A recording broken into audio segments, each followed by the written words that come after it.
बच्चों, आज मैं आप लोगों को आपकी पाठ्य पुस्तक दीपिका पाठ 6 चुन्नू के पापा पाठ को पढ़ाने जा रही हूँ।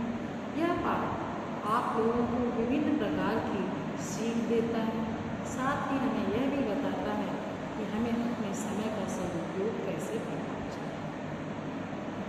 परोपकार की भावना बच्चों अच्छी बात है, सब में होनी चाहिए। फिर भी यह भी ध्यान देना चाहिए कि हम जिस व्यक्ति का परोपकार कर रहे हैं वह उस परोपकार के योग्य भी है या नहीं। कहने का मतलब ये है कि हम ऐसे व्यक्ति को अपना जो है पुरुषार्थ समर्पित करें जो उसके लायक हो। पता चल रहा है हट्टे कट्टे हैं, भीख मांग रहे हैं। उन्होंने भीख को एक अपना व्यवसाय बना लिया है, पेशा बना लिया है, और देखते हैं कि वास्तव में ये उनकी पीढ़ी दर पीढ़ी वही काम कर रही है। इससे क्या होता है कि उनमें काम करने की जिज्ञासा नहीं होती और जानते हैं हमारा खर्चा आराम से चले। इसलिए यह सब चीज़ों को ध्यान में रखते हुए यह पाठ जो है आप लोगों के लिए लिखा गया है, या ये कह सकते हैं यह पाठ जो है हमें अनेक प्रकार की सीख देता है। कई बार हम दूसरों की मदद भी करना चाहते हैं लेकिन समझ नहीं पाते कि उसकी मदद कैसे करें। जैसे अड़ोसी पड़ोसी, उनकी मदद करने में हमें कई बार संकोच भी होता और पड़ोसी भी आपसे मदद लेने में संकोच का अनुभव करते हैं।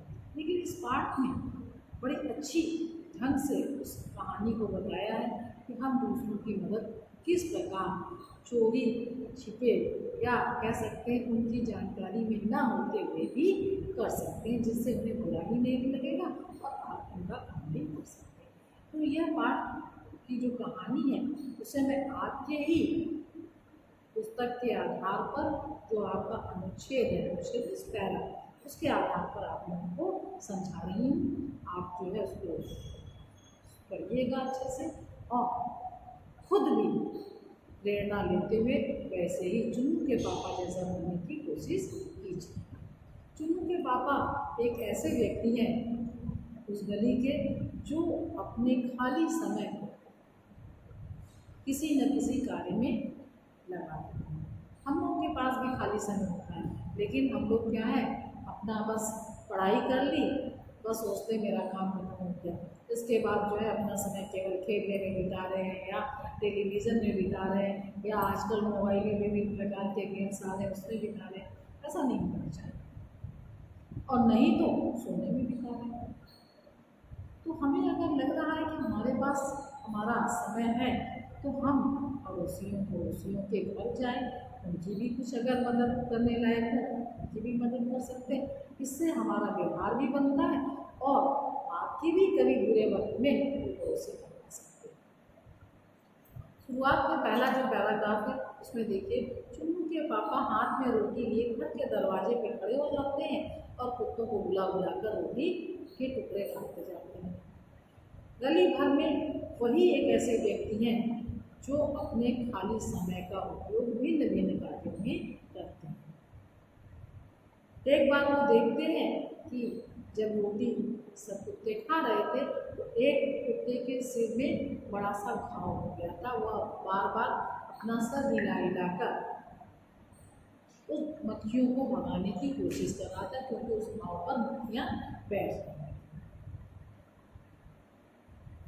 चुन्नू के पापा समय का सदुपयोग मैंने बताया केवल कुत्तों को रोटियाँ ही खिलाने में नहीं करते थे, वो दयालु प्रवृत्ति के थे।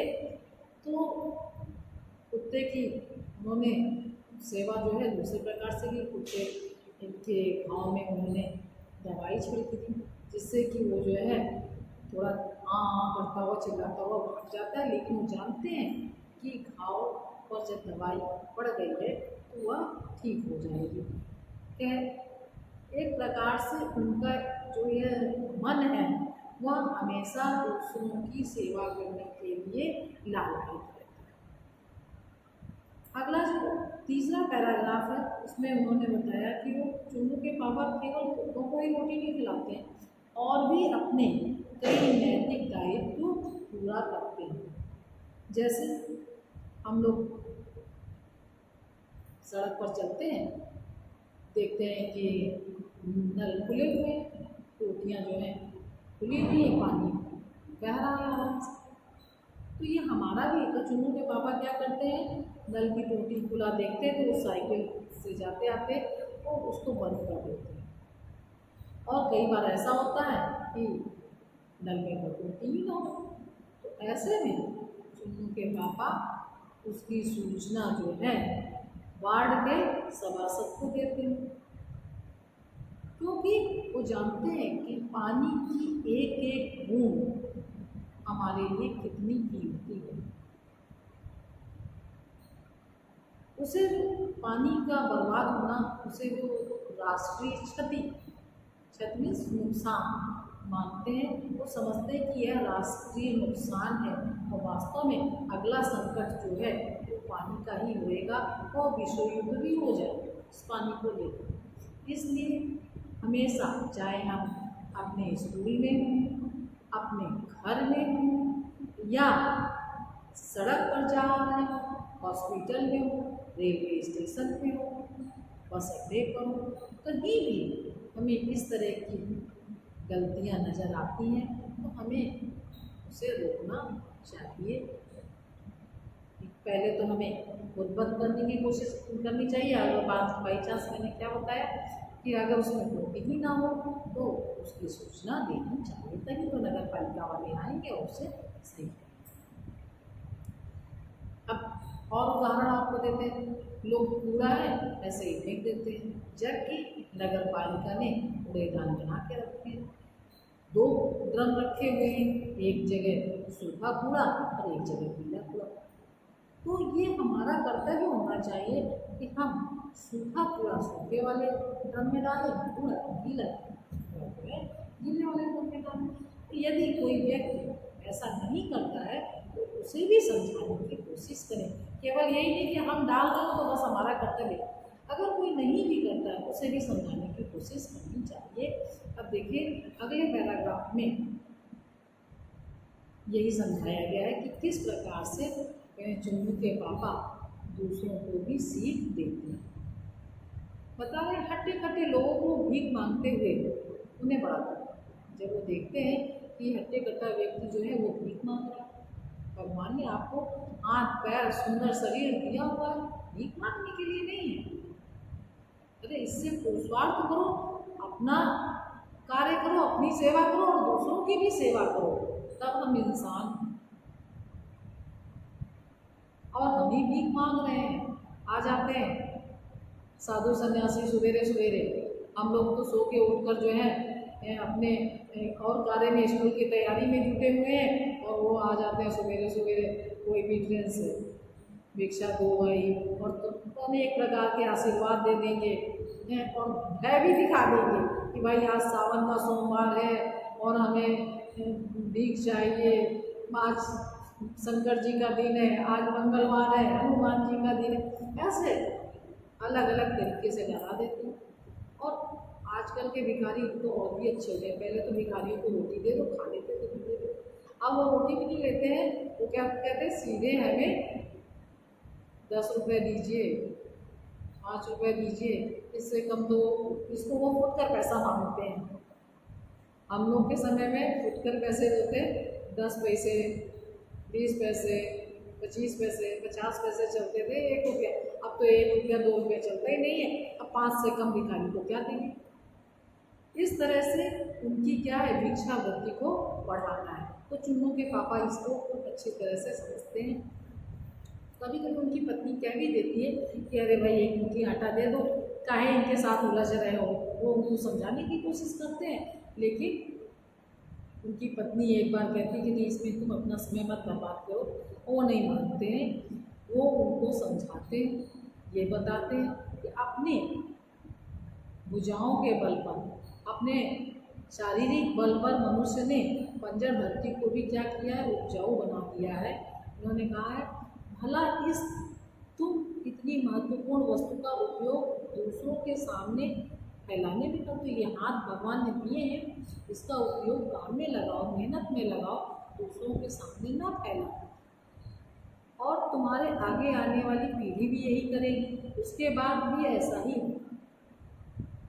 कुछ काम करो और सम्मान से जियो, सबसे बड़ी बात यही है, काम करके सम्मान से जियो, इसको अपना पेशा मत बनाओ, ताकि आपकी पीढ़ी, आज आप कर रहे हैं और आपके आने वाली पीढ़ी भी यही करनी है। देश की उन्नति में सहभागी बनो, देश की तरक्की हो उसमें तुम सहयोग कर सकते हो, भीख मांगने का पेशा छोड़ो। फिर कहते हैं बोलो क्या मैं गलत कह रहा हूँ, उसी से तुम पूछ भी लेते हैं क्या मैं गलत कह रहा हूँ, क्या मेरी बात तुम्हें बुरी लगी। जानते हैं कि हम जो कह रहे हैं उसको अच्छा नहीं लग रहा होगा, तो ये भी उसी से पूछ लेते हैं और प्यार से उसको समझाते भी हैं। फिर कहते हैं अच्छा बैठो, चाय पीकर जाना और मेरी बात पर ध्यान देना, अभी नहीं समझ में आ रही फिर भी चाय पियो, ताकि तुम्हारा दिमाग शांत हो जाए, हमारी जो बात अगर बुरी लगी है वो भी ना लगे, हाँ उस पर जो हमने कहा है उसको समझो, समझना है, ध्यान देना। और फिर वे उसे चाय पिलाते हैं, तब चलते हैं। वास्तव में जब किसी भिखारी की इतनी सेवा हो जाएगी तो वह भी सोचने को मजबूर हो जाएगा। हाँ, हम ये भी मानते हैं कि सभी भिखारी ऐसे नहीं होते हैं, लेकिन अगर 10 भिखारियों में भी 2 भिखारी भी समझ में उसको आ गया तो चलो हमने 2 व्यक्तियों को सुना। ऐसे हैं चुनू के पापा। अगली बात एक और इसके बाद वाला पैराग्राफ है, देखिए। एक बार उनके निकटतम पड़ोसी के लड़के को दुर्घटना स्वरूप 4 माह बिस्तर की शरण। वही एक कमाऊ बेटा था जो घर खर्च चलाता था। चुन्नू के पापा को उनकी दयनीय आर्थिक स्थिति का पता। इसमें कई शब्द आए हैं ऐसे जिनकी आपको मीनिंग्स नहीं मालूम थी, तो बता दें आपको कि देखिए, दुर्घटना स्वरूप मीन्स कोई ऐसे एक्सीडेंट हो जाए जिसके कारण आपको पैर में चोट लग जाए, या बेड रेस्ट, क्या है बिस्तर की शरण लेनी पड़ी, बेड रेस्ट उनको बोला गया। और उनका एक ही लड़का था, वो भी कमाऊ। अब वही हाल, वो बेड रेस्ट में है 4 महीने से, तो फिर कौन कमा रहा होगा। और माता पिता निश्चित है बूढ़े होंगे, तभी तो लड़का कमा कमा कर दे रहा है। तो कह रहे हैं कि उनकी आर्थिक स्थिति का चुन्नू को पापा को पता था, लेकिन मदद करना चाहते थे, कहीं उन्हें बुरा लग जाए, उनके मन में हीन भावना आ जाए, इस संकोच के कारण वो उनसे उनकी आर्थिक स्थिति के बारे में भी नहीं पूछते थे। या ये है, ऐसे पूछ सकते हैं भाई कोई परेशानी हो तो बताना, भाई कोई मदद की जरूरत। तो हर व्यक्ति दूसरों से मदद लेना नहीं चाहता और जहाँ तक हो सके लेना भी नहीं चाहता। हाँ, उनके घर आते जाते और सबको ऐसे कठिन समय का दृढ़ता से सामना करने के लिए प्रेरित करते। वो उनके घर आते जाते, हाँ ये भी कह देते कि भाई आप, अब कठिन परिस्थिति है, उसमें आपको धैर्य के साथ, दृढ़ता के साथ काम लेना पड़ेगा। 4 दिन बाद, 8 दिन बाद, या 4 महीने बाद, 5 महीने बाद आपका लड़का फिर से काम करने लगेगा। कभी कभी हमारे ग्रह दशा खराब है, इसलिए हमें भगवान ने यह कष्ट के लिए मजबूर किया। इस तरह से किसी तरह से उनको सांत्वना दे देते हैं। अगला पैरा देखिए। एक दिन चुन्नू के घर में आटा समाप्त हो गया। चुन्नू के पापा आटा लेने गए। जब वे आटा ला रहे थे कि उन्हें पड़ोसी का ख्याल आया। उन्होंने साइकिल से आटे का कनस्तर उतारा और पड़ोसिन को आवाज़ दी। वे आई तो बोले, बताओ इसे कहाँ रखवाना है। मतलब ला रहे थे कनस्तर अपने घर के लिए, लेकिन उन्हें पड़ोसी का ध्यान ये आया, पड़ोसियों का, कि इनका लड़का तो बीमार है, बेड रेस्ट पे है, पैर टूटा है, अब इनके घर का जो आटा कौन ला रहा होगा या कैसे खर्च चला रहे, नहीं भी चला रहे हैं तो एक तरीके से वो मदद करने के उद्देश्य से ही उन्होंने कहा कि कहाँ रखवाना है। पड़ोसी को समझ ना पाई, पड़ोसी ने इसलिए नहीं समझ पाई कि उन्होंने तो कहा नहीं था, परंतु वे रसोई घर में रखाए और बोले, जानते हैं पड़ोसी हैं तो जानते हैं इनका रसोई घर कहाँ है, खुद ही उतारे और रखाए कि जब फुर्सत मिले खाली कनस्तर लौटा देना। जब आपको टाइम मिले तो खाली कनस्तर हमको करके लौटा दीजिएगा। कहने का मतलब दोबारा से मैं आपको फिर से भरा कनस्तर दे दूँगा। इसके आगे कुछ न पूछना और न कुछ बताना, ये भी बोल दिए। अब ये मत पूछिएगा कि आप भाई साहब कहाँ से लाए और क्यों ले आए। जान रहे हैं कि इनको इस समय मदद की विशेष जरूरत है। अवाक पड़ोसन, कई शब्द मैंने बताया ऐसे हैं आए जो आप लोगों को थोड़ा उसके शब्द के अर्थ नहीं समझ। अवाक, अवाक मीन्स एकदम से हक्का बक्का हो जाना, ऐसे बस देखते ही रह जाना उनकी मुंह की ओर। पड़ोसन उन्हें जाते हुए देखती रही। वे पुनः बाजार गए और अपने हाथ और अपने लिए थैले में थोड़ा सा आटा लेकर लौटे। पड़ोसन को तो पूरा कनस्तर दे दिया और अपने घर के लिए उन्होंने थोड़ा सा आटा ले लिया एक थैले में, फिर से बाजार से जाकर। चुन्नू के पापा कहते हैं कि वे घर में रहकर घर के प्रति दायित्व का निर्वहन करते हैं, घर में अपने घर का दायित्व निभाते हैं, परंतु समाज में रहकर सामाजिक दायित्वों का निर्वहन करना भी उतना ही आवश्यक है। कहने का मतलब यही है कि ये हमारा कर्तव्य होना चाहिए कि जिस प्रकार हम अपने घर का पालन पोषण करते हैं वैसे ही समाज और राष्ट्र इसकी भी सेवा करना हमारा ही दायित्व होना चाहिए, हमारा ही कर्तव्य होना चाहिए। इसके बाद लास्ट पैरा है, सभी लोग उन्हें ऐसे व्यक्ति के रूप में जानते हैं जो छिपकर लोगों व पशुओं की कठिनाइयों का पता लगाते हैं और उनकी सहायता करने में पीछे नहीं रहते। एक तरीके से चुन्नू के पापा फेमस हो गए हैं कि कोई भी परेशानी अगर उनके सामने आती है, चाहे वो मनुष्यों की हो, चाहे पशुओं की हो या और भी किसी सामाजिक राष्ट्रीय स्तर तक की भी है, तो भी वो छिप कर भी एक तरीके से उसकी जानकारी लेते हैं और मदद करने को तैयार रहते हैं। इसके बदले में उन्हें कुछ नहीं चाहिए। हम अधिकांश कार्य जो है हम बदले की भावना से करते हैं, लेकिन चुन्नू के पापा को इसके बदले में कुछ नहीं चाहिए, बस उनका दिल ही ऐसा है, अर्थात उनका जो है स्वभाव, उनका मन दयालुता से भरा है, परोपकार की भावना से भरा है। क्या आपको अच्छे लगे चुन्नू के पापा? बच्चों अच्छे लगे ना? बिल्कुल अच्छे लगेंगे। हम लोग भी चाहेंगे कि मेरे भी पापा ऐसे ही हों, ऐसे ही दूसरों की मदद करें और हमें भी ऐसे ही चुन्नू के पापा जैसा बनने की कोशिश करना चाहिए।